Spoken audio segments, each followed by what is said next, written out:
All right. Happy Wednesday, everyone. So today I'm kind of like going back and I'm just thinking about things that I've made mistakes on in the past and how I'm like fixing them, right? So I'm kind of going back and looking at some of the old deals I've done. I was doing this the other day and I was kind of looking at some of the old deals I've done, some of the issues that we've had, some of the deals that haven't sold and why.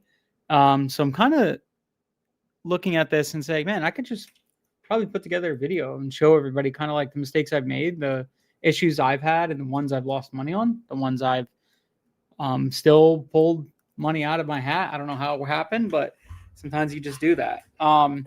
So I just put together 5 mistakes that I've made, and honestly, I've messed up on, and I feel like it's important to show everybody kind of like, hey, look, we're all humans, we all make mistakes. This happens all the time.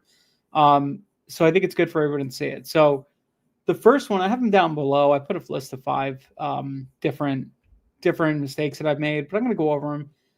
My number one, my first mistake that I like to talk about, because this one really bit me in the ass a couple times.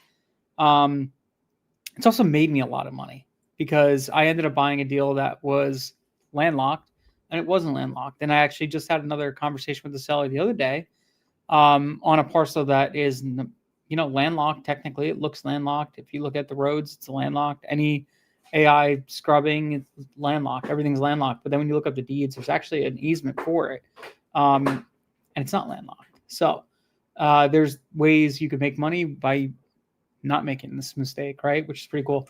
So number one, I'm calling it buying without confirmed access, right? So what that basically means is that the property may or may not have a road, right? May not be on the road, may be on the road, may be whatever the case may be, but you never really confirmed access. You assumed it, right?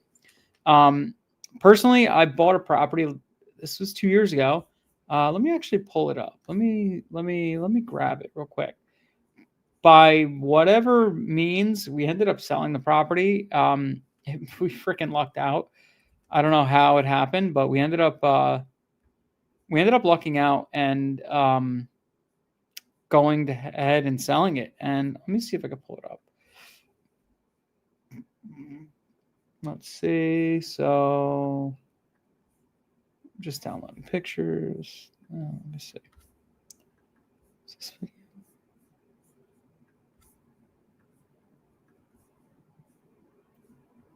Okay, yeah, this is actually it. So here's what I'm gonna do. So this is a parcel.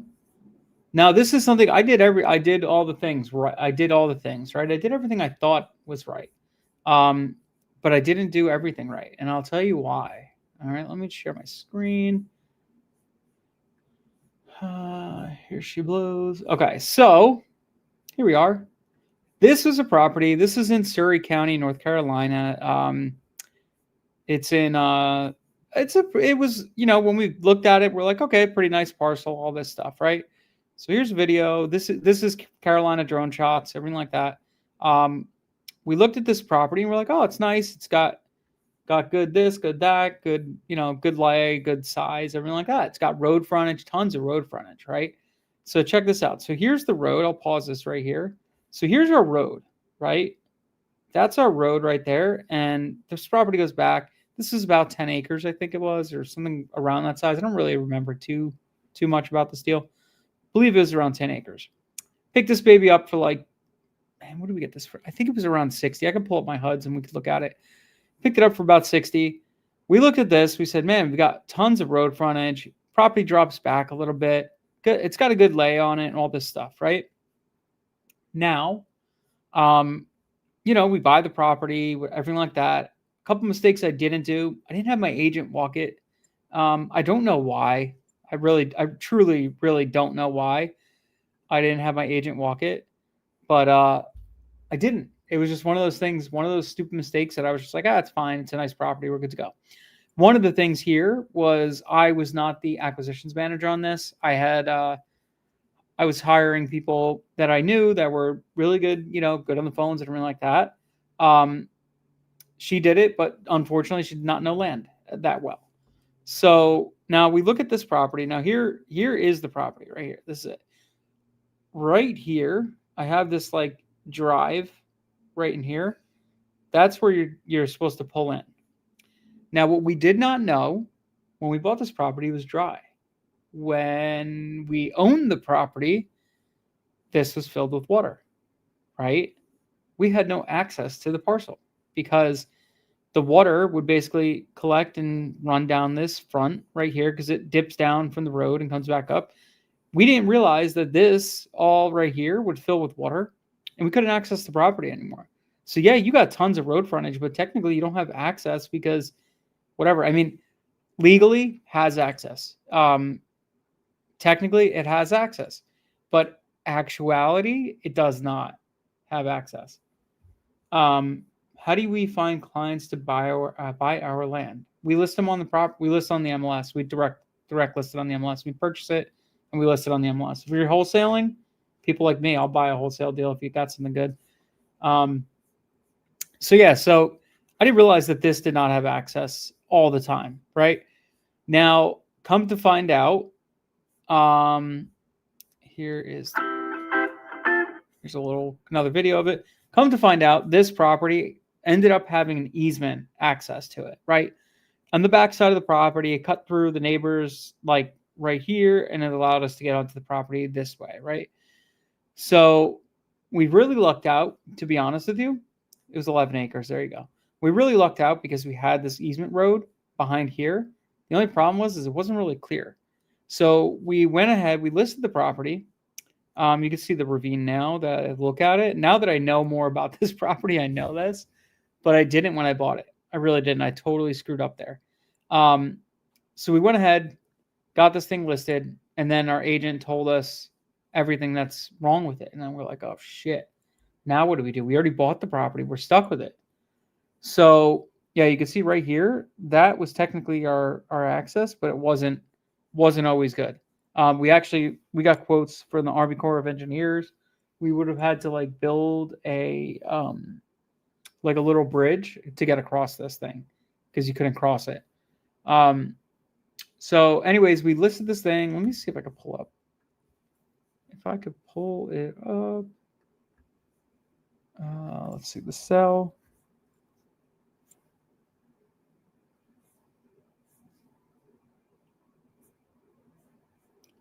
Gross to seller, 76,000. What did we buy this thing for? Okay, we bought it for 50, right? And then we sold it for 76. So it was not a good deal. I think on this one we ended up making like $1,000 or something like that. It was like nothing. We just had to sell it. After lender, after realtor, after everybody, we made like $1,000. Not a fun deal. So we screwed up. That was our fault. Totally. I take full ownership. I mean, we bought it in March and we sold it in July. So it wasn't, I guess you could say it wasn't the worst property in the world. Timeline wise, let me see. I'm going to just see if I can find this on Redfin. Let me see.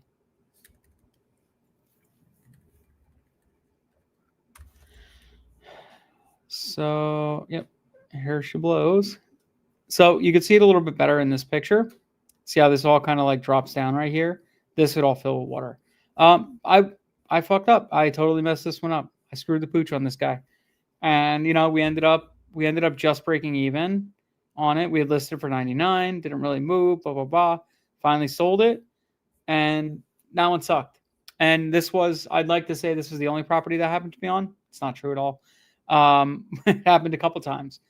And we had another property that was in Cameron County, North Carolina. We had another property in Warren County, North Carolina. We had another property in where else? I forget exactly where, but we had a few properties that we messed up on. And yes, it had access, but it wasn't good access, or the neighbors are bad or anything like that. So we really screwed up on that. So what I suggest is that, make sure you're pulling your GIS maps and things like that. You're actually looking at the lay of the land. You're looking at everything. Make sure it has legal access. I actually have one that I'm working on now. Let me open this up. This is a plat map on a property we're under contract to purchase now. So I pulled up the plat map. I looked this up. We're purchasing 1, 2, 3 properties, the 0.82, 0.99, and the 5.16. And on this plat map, it shows right here, as for requirements, it shows everything: dedicated streets, dedicated private use, purchase lots, subdivision. There's no intention recordation, etc. Blah, blah, blah. So it basically states that, we could drive on this road right here that's for these lots, right? And the way these sit is basically, here's your dividing line of your property line. 25 foot either way is the road, right? So that's our access road, and it comes all the way back, circles through, and comes back out, right? So that's our legal access. So we confirm that with the county. We confirm that by pulling the plat map and all that stuff. See right here, Big Rock Road, private road right here. That confirms everything, right? And then now we know we have legal deeded access to our property right here. So pulling a plat map, doing things like that are super important, right? So make sure we're doing that. You could usually look at, like, if you're on Land Insights and you looked up the property, you could typically see, like, when you zoom in on it, you could see the roads and stuff. I would still confirm it with county and everything like that. Just because you see a road does not mean you have access. We didn't buy a lot in Florida specifically because it was on a highway, and we saw that looked like it had access. Technically, it was on a highway. It had access. It had road frontage. Now, we called the county, and they were like, yeah, no, you can't access the property from the highway. We're like, why not? Every other neighbor has it. But the way our property sat, it sat on like an embankment, like a turn, and there was a guardrail there. So the only way you get around it is I would have had to purchase or work out an easement from other properties previous to mine, drive behind the guardrail to get access. Good piece of land, but we ended up not doing anything with it. So that was one. So we screwed the pooch on that guy. All right, so I got another one here. The next, number 2, another mistake that we make is overpaying for a lot because of emotions, or you think it's a pretty lot, or whatever the case may be. Don't do that. I screwed up on a property. Which one was that? That was Jose. What was that property? What was that called? That was Coweta. I still own this lot. Julio, sorry, not Jose. I still own this lot. It's one that's been kicking my ass. And, we're actually just getting it cleared now. So let's see. Alta, no conversion, Julio sign, satisfaction deed. All right. Well, let's see. One Armco.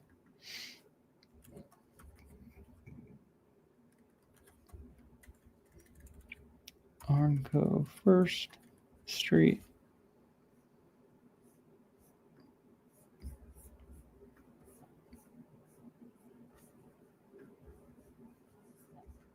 It's probably not going to come up.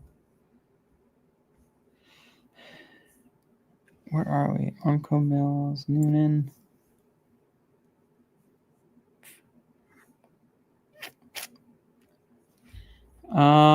Let's see. I forget exactly where this property is. 1 Armco First Street, Noonan.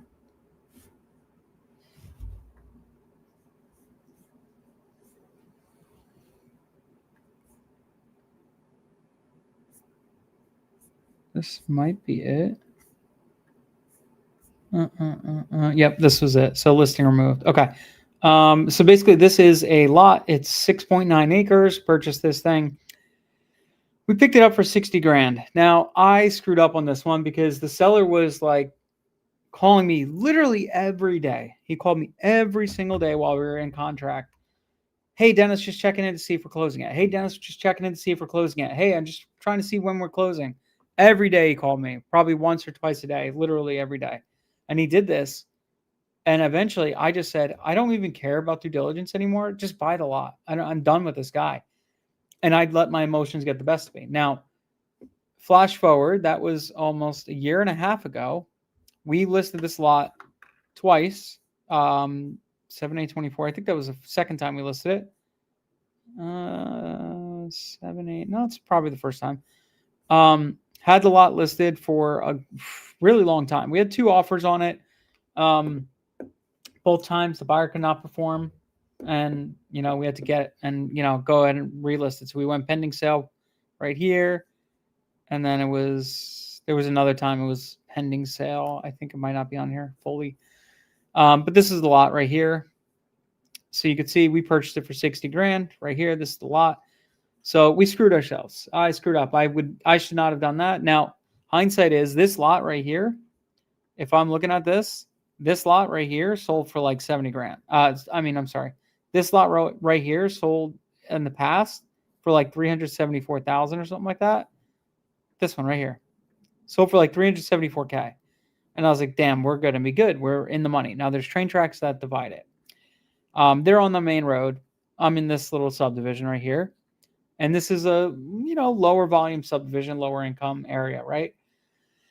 Bought this lot figuring, somebody's definitely going to want, something like that. If this guy just sold for 374, I could probably list for 110 and crush it and make 40 grand like really quick. Well, that did not work out at all. I still own this lot. I had to pay off my lender. I paid him off. And now I own it, outright, which is great. Negative side of things is I own it still. Now, what I'm doing tomorrow actually on this lot is I have a guy coming out. We're going to go ahead and we're going to do some clearing. So I'm going to go ahead and come in here, cut from here to here, straight down, turn, and run it straight back and down. And then we're going to clear around the property lines, right, like that. And then we're going to just do like an H across like this. So nothing like too substantial. We're going to keep the nice trees. We're just going to make it so you can walk the property, pretty it up, make it look nicer. Second thing we're going to look at doing is possibly subdividing this into 3 separate lots. 1 lot here, 1 lot in the middle, and 1 lot here. Okay. I'm not too positive on that. That's just something that we've been talking to me and my agent. So we're considering it. Not really too sold on it. The end of the day, she's looking into it. She's like, I got builders that she knows right here across the road. She's like, I know all these builders. They're building houses for 349. Okay, great. She's like, I'm going to shop it to them and I'm going to see what they say. They might be interested in it. I'm like, okay, great. That sounds awesome.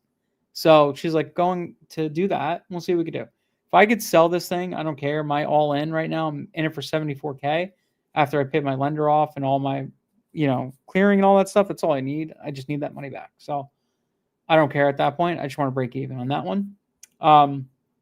So I let my emotions get the best of me in this one and just purchased a lot without doing all my due diligence and not doing my market test, testing everything, checking everything out. I screwed up on that one.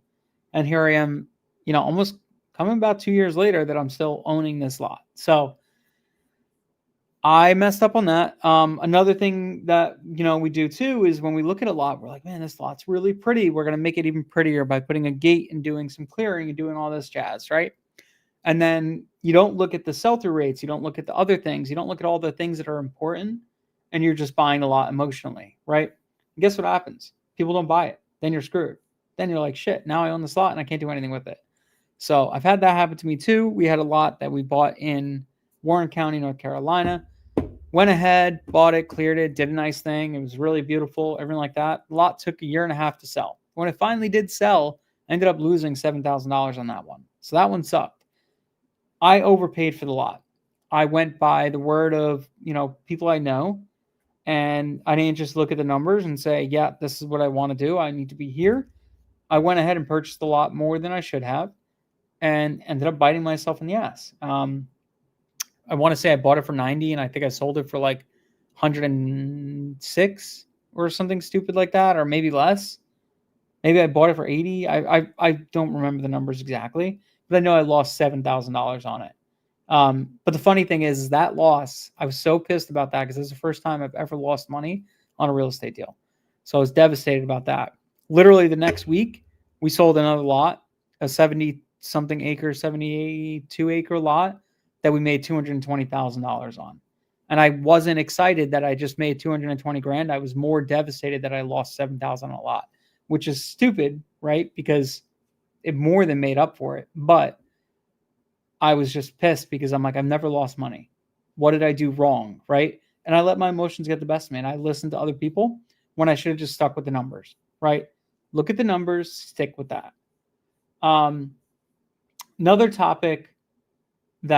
Another mistake that I make a lot, I've made a couple times, is I skip due diligence on certain lots. Why? Because I trust the seller, or I trust somebody, or I trust whoever the case may be. So I listened to the seller and on one lot, and the seller's like, yeah, it perks. Rowan County, North Carolina. He's telling me it perks. I'm like, great, let's sign a contract. Sent him a contract for 40 grand. We went ahead and contracted the deal. And I was like, he's saying it perks, this and that.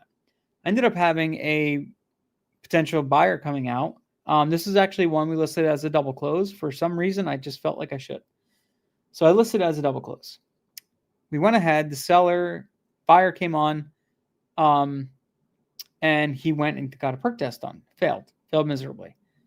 And because of that, he was going to back out of the deal, back out of the purchase. So we ended up talking, and I said, look, where do you need to be at for this to make sense, right? And he's like, I need to be here. I think he needed to be like 80 grand, whatever the case may be. So we ended up buying it for 40, getting it under contract 40, sold it for like 80, I think. So we made money on it. Had this lot had perked and did everything right, it was 140K all day, right? So it was a great lot overall. Now, I screwed up because I didn't do my due diligence. I should have called counties. I should have gotten my perk test done. I should have paid the $325 and just got a perk test done, right? Had I known, that it didn't perk, I probably wouldn't have bought the lot, or I would have bought it substantially less. I ended up making money on it, so that one's not a great example, but I guess you could say it is a good example because I still made money on it. I just so happened to have the right buyer that was like, I'll just put an engineered system in, whatever, and it worked out great. So totally could have messed that one up really bad, but it ended up working out for me in the long run. So I was happy about that. So don't skip your perk test. Don't skip like surveys if you don't have a recorded plat or anything like that. Don't skip due diligence checklist. Check your soil, check your topo, check your utilities, your setbacks, blah, blah, blah, all the stuff. Make sure you have access, number one. Also verify that, this property is going to do exactly what you want it to do, right?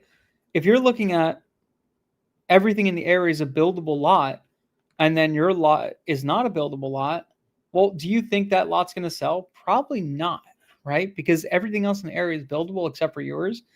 Well, there's probably something wrong there, and you probably should not buy that. So that's another one. Another one is this. This is more in the dispo side of things. And this is something I could speak to because I've done this and I've screwed up. I've done both sides of it too. I've done it where I didn't really do a good listing and I still sold the property. And then I've done it where I did a fantastic listing and it sold the property faster. But I've also had properties that I've done like really good listings on, thinking it's going to sell like crazy. I'm going to get the best drone shots. I'm going to get the best this, that, all that stuff. And then it didn't sell. Why? Because it was the wrong type of lot in the wrong type of area. I missed my number 3 mistake. So what I tell people, realtors, yes, they'll get you drone shots and that's good. But I don't always trust a realtor just to get me drone shots, right? They're not always like the end all be all to photography and marketing, things like that. I think it's better sometimes to get a pro in there. Get somebody that knows pictures, knows how to highlight something, knows how to do everything. I'm just looking at this. So how do we find clients? Is it best to get an inspection done? Yeah, always inspect the land before you buy it. Generally have an agent look at it, look for red flags. Always do that. So you always I'll talk about that one. I have a great one here. Talking about that, doing your due diligence before you close. So what I suggest is great. Your agent can take your pictures. Well, you know what? I also think spend the $225 to $300, $400, get drone shots done. Pay a company, Carolina Drone Shots. I use them all the time. They're fantastic. There's another one in Georgia I use, another one, all over the place. We have different ones for different areas, right? Get drone shots. Get them done. Pay for them. Tell them exactly what you want. I want you to do X, Y, and Z. I want you to do the lot lines. I want you to do all that stuff, blah, blah, blah. If they're not going to do it, get somebody else that will, okay? Very important because pictures sell the property, okay? If you just have a shitty little picture, I'm going to pull up we're going to look at some listings real quick, and I'm just going to tell you which ones are good and which ones are bad. So, and honestly, this is how I find agents too. This is another little hot topic, how to find some agents. I'll show you right now. All right, let me see. Noonan. GA. Okay, let's check out Noonan, GA. All right, let me share my screen again. Here we go. Okay, so here's a little thing. What I do when I'm looking to sell a property, if I haven't worked this area before, I typically like to come in here and I'll look at. You could go on Land Insights. You could look at the realtor reports. Fantastic, get you quick agents. But you still want to do this. You still want to look at the lots. Now, what I'm going to do, I want to look at what's for sale, what's sold, and I want to look at how these agents are listing them. Okay. This is big because if it's I don't like this. I hate when they put a hero picture like this. It looks like crap, right? That's a nice picture, right? You see the view of what you're getting, all that stuff. But like things like this, highlighting the lot, show me my lot line, show me what it looks like, show me the road, show me all the little things. Here is a little zoomed out. It's probably not the best. I don't know what I'm looking at here. Great. You have a nice piece of land with a nice picture. What does the property actually look like, right? Here, great. Okay, there's a pin. What does that mean to me? What is that pin doing for me, right? For a hero picture, absolutely terrible. Because look at this. I still don't know what the hell's going on here. I still don't really understand this lot. This to me is a shit listing. That is terrible. I don't like it at all, right? I would not hire that agent. This is something they just pulled from wherever. Okay, you got 2 pictures. Really? That's the best you could do is put 2 pictures up? I mean, come on. Like, get it together, man. I hate that. 3 pictures. Like, so dumb. What am I looking at with this? I don't know. Your marketing is so important. Like, I don't know anything about this lot, and I never will. It's listed for $319, but I don't know anything about it. It's so easy to do an overlay. Just do an overlay. Your hero picture is what sells your property, right? It's just like your SEO, Google, everything like that. When you're trying to become found or find yourself on like whatever, you really need to have like a good website, right? This essentially is your website. This is how you get buyers, okay? You need to have good pictures. I don't like this stuff here. I hate when they put like Arbor Springs. I don't care about that, right? I want to know what the land looks like. I mean, I guess it's important because if Arbor Springs is a great subdivision, then fantastic. Maybe that helps. Agent will tell you the best. This is a nice one. I like this. See, this to me, outstanding. I would call this agent. And why would I call this agent? Look at the property lines. Looks great. Okay. Obviously, there's address, blah, blah, blah. Here's some information about it. Approximate lot lines. Okay. Let's check out some pictures, all this stuff. So it looks decent. I mean, it's not the best pictures. It does show access. It shows the sign. It shows all the things. Here's got, you got some information on it, all this stuff. Obviously, they're overpriced because it's not selling. Nice area, though. Nice, decent looking listing. I'd say that's pretty dang good. I'd probably call that agent, right? Not a lot here.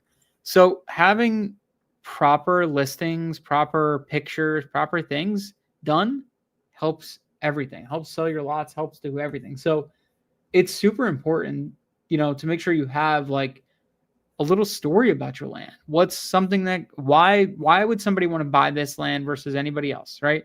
Look at this little guy. I like when they do this. I think it's great. Doesn't show all the pictures because once a property sells, sometimes they remove the pictures. If you go to like other websites, it'll be there. But that's nice. I kind of like that they do like a little pop out like that. I think it looks good. Yeah, that's okay. Like this is okay. It does show like the lot lines, all that jazz. It's great. But what I'll do is I'm going to look through these pictures. I'm going to look at sold properties and I'm going to call agents. Like, look at this one, lot 5, blah, blah, blah, Newman County Oak. Okay, great. I'm going to go here. I'm going to find out who listed this. Now I'll call this person that listed it for sure because they listed it, right? But guess what? I'm going to probably call this guy too. Why would I do that? Because this guy brought a buyer. This guy's got buyers. Okay. So I'm going to call him and see if he's interested, if he has a buyer or if he knows, if he wants to list it. Right.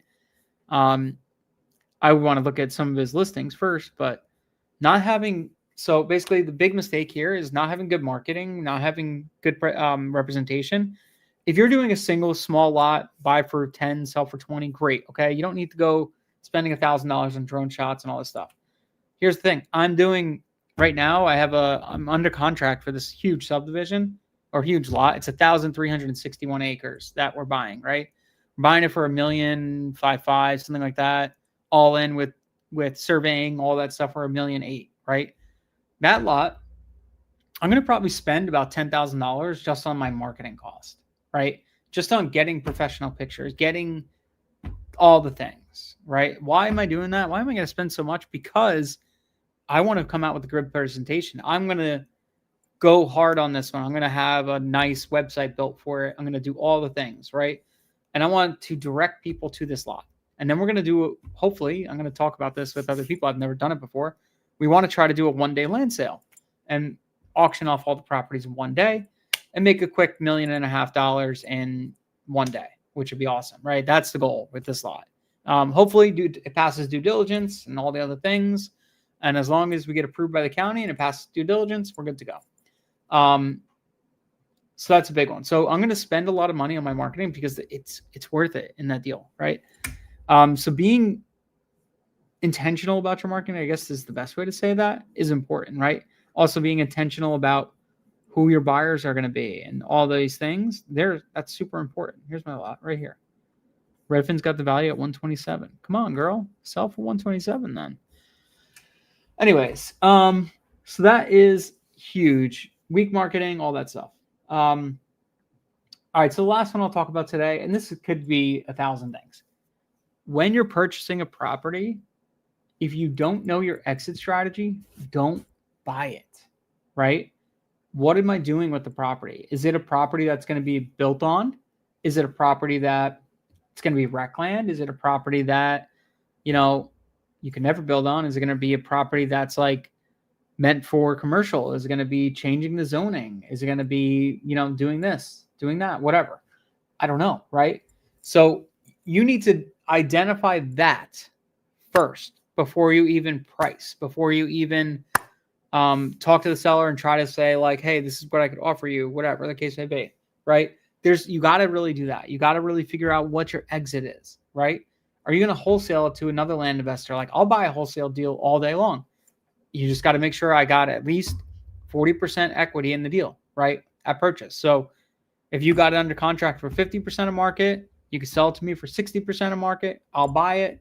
You can make 10% real quick, not have to fund it, not do anything, right?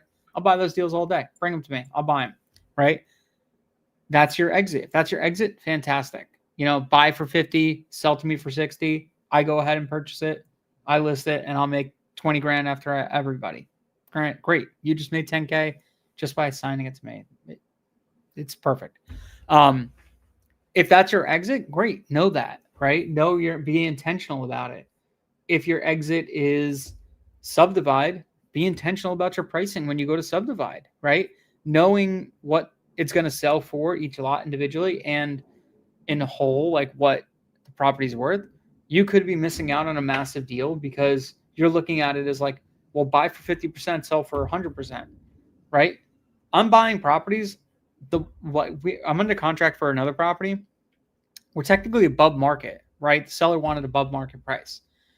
So I'm under contract above market for this property, but I know what I could do with it. I could subdivide it and chop it up into smaller parcels and sell it for 3 times what I'm paying.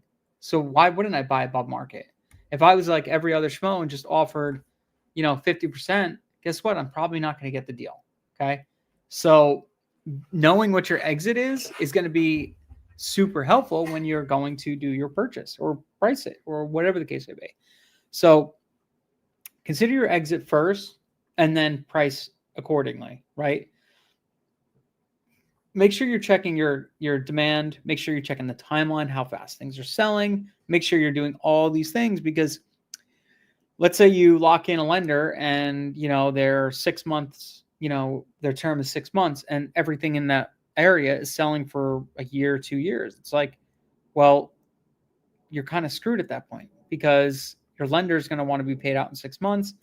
The properties aren't going to sell for a year.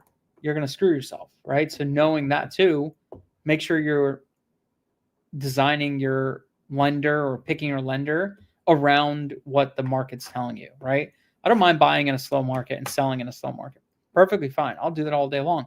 As long as I buy with intention and I know my timeline, my horizon, all that stuff. Hell, I would gladly buy a 100-acre property in a slow moving market that I know typically has sales. It just might take a year or two to sell. I would gladly buy a bunch of those properties every single year because my competition is less. I could probably buy it for less from a seller. My spreads are going to be bigger because I just have to wait. And that's a really good, when you're trying to market this and talk to somebody, like it really does help you. So that's like the main thing. So as far as things go, I mean, there's 1,000 mistakes we could all make, and we have made, and we probably will continue to make, and that's just how it is. I make mistakes every single day. It's just normal, right? That's how you learn and grow. I'm probably making some mistakes today that were going to affect me 6 months from now. I'll find out. I don't know yet. It's going to happen. That's life, and that's just how the business is. So the best thing you could do is learn from them and learn from other people's mistakes. I like being an open book. I like telling everybody what's going on, because shit happens, right? And I'd rather you learn through me than have to go and deal with the same stuff yourself. It's better for everybody, right? So I would go ahead and I would start looking inward reflections, making a list of any mistakes that you've made, whether it's in this business, other businesses, it doesn't really matter. Honestly, mistakes are mistakes, right? Make a list of all the mistakes you made and how can you overcome them, right? The big ones, the ones that you lost money on, the ones that you're, stuck with the property with, all that stuff. Write down why that thing happened. There's usually a reason, right? Figure it out and then make it intentional that you're never going to do it again. Okay? Because that's going to help you succeed in the long run and not waste money, waste time, waste effort, all those things, right? Make sure you're being intentional with every single purchase, right? You have an exit, you have a thought, you have an agent, you had somebody walk it. I was saying this before. So I had a property that we were about to buy and I almost screwed myself. Seller came in hot and heavy. They wanted to close fast. We said, yeah, we could do that. Whatever. Sounds good. Go into contract the property. And I got a bad feeling about this lot right towards the end. And I don't know why, but I never do this. I called my agent. I said, hey, man, I want you to go walk the lot. We have our closing tomorrow. And I want you to walk the lot the day before closing. Now, when you buy a house, you always do that, right? The day of your closing, you walk your lot. You walk your house. Never really did it with land. So I said to my agent, I said, go walk the lot. Let's just make sure everything's good. I'm sure it is, but let's just double check. So went ahead. He goes there. He walks the lot. And he goes, hey, oh, dude, there's like 3 tractor trailer fulls of used tires on the lot. I'm like, what are you talking about? And so we had drone pictures done. We walked it. We did everything, right? And I said, what are you talking about? He goes, yeah. He's like, dude, there's like tons of tires. Like this is like 30 grand worth of used tires. Now we were buying this lot for like 40 or 50K, right? And it was supposed to be worth like 80 or 100, whatever it was. So this would have blown the deal had I not walked it, right? Had I not got that feeling and had somebody walk it. So called the seller. Now the seller owns a junkyard. So pretty damn sure we know where the tires came from, right? He saw an opportunity to dump $30,000 worth of used tires onto a lot that he's no longer going to own, right? So he, I guess, did it. I don't know. I can't prove it. But we talked to him. We're like, hey, man, there's like a whole bunch of tires on here. And obviously we didn't do it. And I'm not sure what to tell you here, but I'd purchase the lot from you if you clear all the tires. If not, I'm not going to buy it. So he was like a little taken aback. And we ended up canceling the contract. And I don't know what he did from there. I guess he cleaned him up or whatever he did. But he was kind of pissed. But I think he was more pissed because he never really argued that they were there. He just kind of was like annoyed that we caught him in a way. So I have a good feeling that he was the one that dumped him. And he'll just obviously never tell me. But that's what I think happened. So make sure you walk your properties prior to closing. At least I prefer the day before, ideally, whatever. but at least within the week, right? Because shit happens, right? You never know what's going to happen. And now I've made that a standard thing that I walk my lots the day before I close. That's it. Because you never know. I don't tell the sellers either because I don't want them to know. Because if I tell them I'm walking it the day before, they might do something the night of. You never know. So I just go there and I have my agent walk it, make sure it's all good and good, and then we purchase and we close. If anything's wrong, pause the closing, cancel. That's it. So that's pretty much it. I'm sure there's more mistakes. I'm going to probably do more of these videos. But if you guys have any questions or have anything you want to add, please drop a comment on here, talk about it in Discord. But yeah, definitely don't make the same mistakes I did. Lost money on it. Hopefully that doesn't happen to you. So have a good one, y'all.